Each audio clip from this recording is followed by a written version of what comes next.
Today we're taking a look at the Louis Vuitton Luxembourg shoe in the brown colorway. Let's get into the box. First off, it comes with a Louis Vuitton shoe bag. Pretty standard with all Louis Vuitton shoes, at least for men. Then we get into the shoe. Each shoe comes with a dust bag.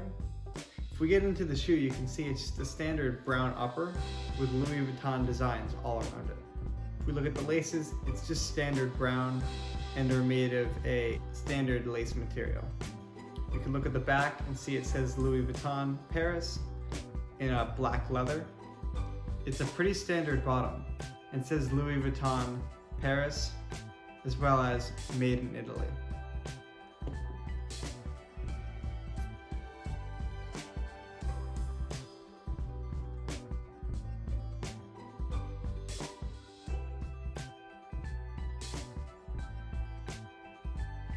Now let's take a look at why these are not authentic shoes. First off, from the box, we can tell that this did not pass quality control. We can see here that there's tons of damage, and even on the outside of the box, this is not Louis Vuitton standard. If we look at some of the parts that came with it, we can look at the dust bags, which are extremely cheap, and I know Louis Vuitton would never show this. Then we can get into the dust bag, which is extremely cheap quality, and if you can feel this, you would know this is not something Louis Vuitton would ever give out. We can even look at this, and the shading of these letters are not accurate to the official bag. Getting into what's really important, the actual shoes. If you've ever felt real good leather from Louis Vuitton before, you'll know that these are fake right off the bat. They're extremely rough and the leather is not soft, especially where it should be buttery.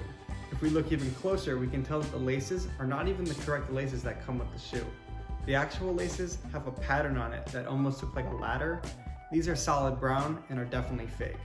We can look at the tips of the shoe and tell that the eglets are extremely poor quality and they're just cheap plastic. And on the inside of the shoe, we can feel the leather and it's super low quality, and even the embossing is poor. It's not that deep and doesn't really convey Louis Vuitton. We can look at the bottom and there's not much to tell from here, except if you look really closely at the made in Italy, that's not the correct font or the right size. Make sure you know what you're getting before you buy a Louis Vuitton shoe. If you are gonna pick up these shoes, make sure you're buying them from Louis Vuitton or a trusting seller, because there's a lot of money to be made. These can be bought for very cheap, and they really go for around $700 retail from the Louis Vuitton website.